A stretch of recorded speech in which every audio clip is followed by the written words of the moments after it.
Kalau kita bicara soal psikologis bawahan terhadap atasan, Pak, itu seperti apa? Karena kalau kita bicara soal apa yang disampaikan saksi di persidangan, saksi sampai menyatakan bahwa tidak pernah ada satupun orang yang melawan perintah dari seorang Verdi Sambo. Ada juga bahkan saksi yang menyatakan, saya takut sama Verdi Sambo. Itu kenapa kemudian harus diikuti saat itu? Ya mungkin kurang beberapa begini. Kalau zaman-zaman ABRI dulu kita kan ada Santi Aji, Santi Karma, itu arahan pimpinan, arahan-arahan pada satu upacara itu harus sampaikan bahwa tidak perlu takut pada seseorang. Takut itu sama ya satu sama Allah Subhanahu wa taala, sama Tuhan. Yang kedua sama hukum, sama undang-undang yang ada. Itu aja. Takut sama manusia buat apa gitu. Takut sama setan mungkin masih ada ya. Takut sama manusia apa yang harus takuti? Apa yang takuti manusia itu gitu aja. Oke, tapi kalau misalnya mereka sampai menyatakan bahwa ini adalah perintah atasan yang memang harus diikuti dan ini kemudian dikuatkan dari apa yang menjadi pembelaan mereka di persidangan, sejauh mana sih Pak batasan ini adalah instruksi atasan yang resmi atau tidak resmi?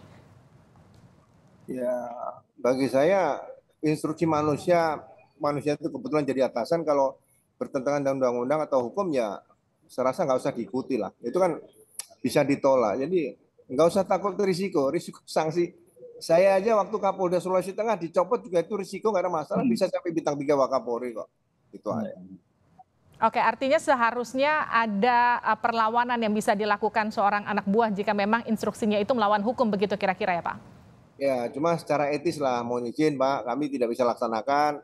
Ya, misalnya kita disuruh pimpinan, kamu tagih utang saya ke sana nih, ada saya punya utang orang itu. Ya jangan dilaksanakan, nagih utang bukan tugas pokok polisi kan gitu. Nah, seperti itu. Kalau saya dipukul sama orang nih, siap komandan laporan dulu, nanti kami ikut bantu nangani. Ini seperti itu kan sudah ada mekanismenya. Jadi jangan keluar dari norma aturan yang sudah diatur dalam peraturan-peraturan kepolisian atau peraturan Kapolri dan sebagainya. Itu kan kalau untuk atasan dan bawahan secara struktural, tapi kalau fungsi mereka sebagai pengawal dan ajudan yang melekat begitu Pak, bagaimana Pak teknisnya untuk kemudian bisa melawan instruksi dari atasannya? Ya sampaikannya tidak sependapat, saya bilang gini, risiko paling dimutasi. Dimutasi kemana sih?